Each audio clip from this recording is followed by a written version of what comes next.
Get ready for baseball action. The Mets delivered a massive victory tonight, scoring 10 runs in the 12th inning to defeat the Nationals in a truly ridiculous game. Luis Torrens started it off with a double, but the Nationals fought back hard, tying the game before the Mets rallied to secure the win in spectacular fashion.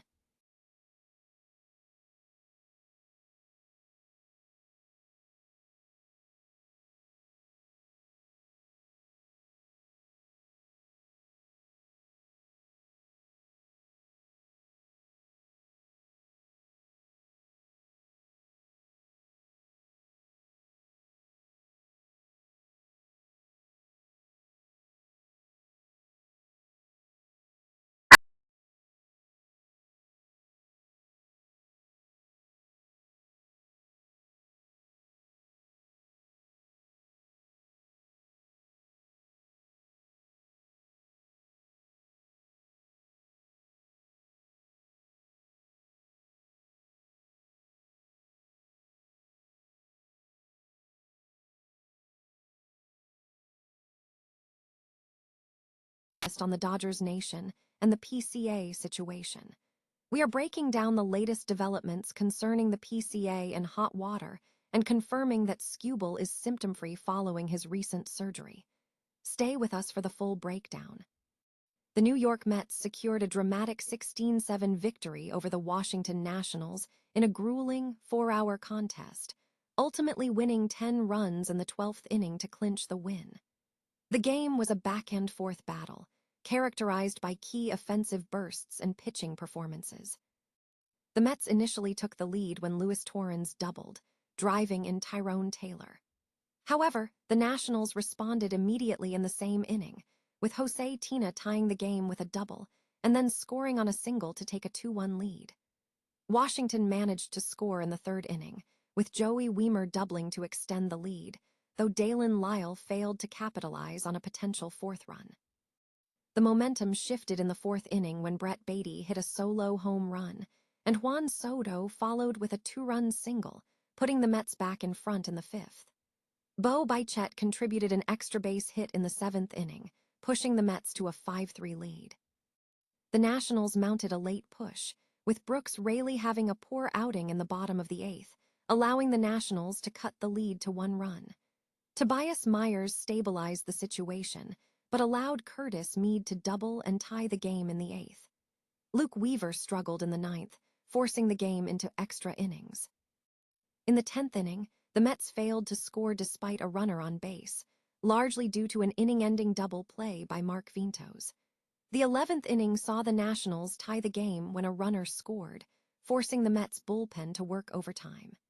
Huascar Brazoban kept the game alive in the 12th inning, inducing a crucial 6-3 ground ball to extend the contest. The decisive moment arrived in the top of the 12th inning when the Mets unleashed a barrage, scoring 10 runs against Nationals reliever Paxton Schultz before Washington opted to substitute a position player to the mound.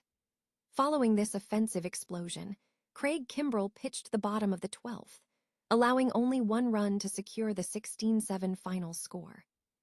The Mets' performance was highlighted by strong hitting, with the team showing a 74% weighted on-base average, contrasting with the Nationals' lower performance. The Oakland Athletics have designated infielder Michael Stefanik for assignment, sending him outright to AAA Las Vegas, according to the MLB.com transaction tracker.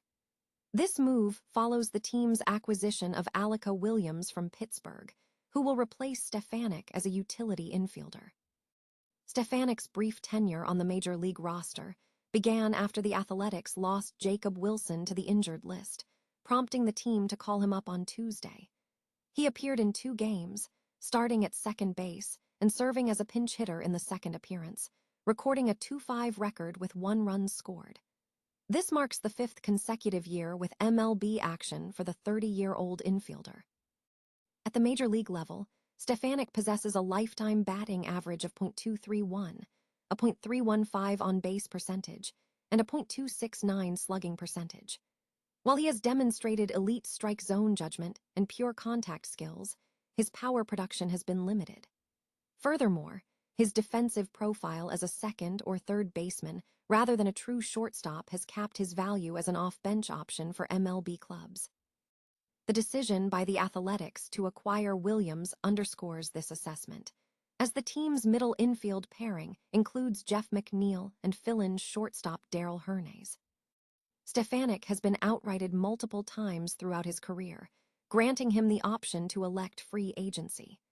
However, sources suggest it is likely he will accept the assignment back to Las Vegas to remain as non-roster infield depth.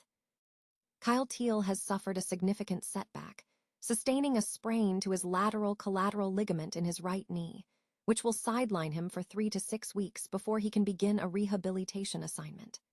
The injury occurred during a rehab game with AAA Charlotte on Saturday, where manager Will Venable reported that Teel was hurt when his cleat became stuck during a swing. This injury follows a previous Grade 2 strain to his right hamstring sustained while playing for Italy in the World Baseball Classic. This is a disappointing development for the Chicago White Sox, a team showing surprising competitiveness with a 24-22 record, placing them in the wild card spot and only one game behind Cleveland in the AL Central. While a playoff berth remains challenging due to the team's rebuilding pitching staff, Chicago has proven to be a more significant threat than many anticipated early in the season. The offense has been a key driver, with the team ranking 10th in scoring and performing in the top half of the league for both on-base percentage and slugging. While Teel, who posted a .273375411 over his first 78 MLB games, was projected to be in the top half of the lineup, the team has adjusted its approach, relying on a pairing of Drew Romo and Edgar Quero behind the plate. Romo, who entered the season with limited MLB experience, has shown promise, hitting 4 home runs in 13 games since being called up to replace Reese McGuire as the backup catcher. Quero has also had a challenging year, despite a recent walk-off home run against the Cubs. The White Sox have the option to place Teel on the 60-day injured list if they need to open a 40-man roster spot, which would backdate to opening day. However, given the timeline, Teel is unlikely to be ready for MLB action until late June at the earliest. Currently, Quero and Romo are the only healthy catchers on the 40-man roster. Major League Baseball is facing renewed scrutiny following reports concerning a player, Skubal, who has reportedly recovered symptom-free after undergoing surgery. This development has reignited discussion within the Dodgers fanbase regarding the team's performance and player health. Sources indicate that the player has successfully completed the procedure without any reported complications or lingering symptoms, a significant positive development for the team and its supporters. The situation surrounding the player's recovery and the ongoing team dynamics remain a focal point for observers and fans alike.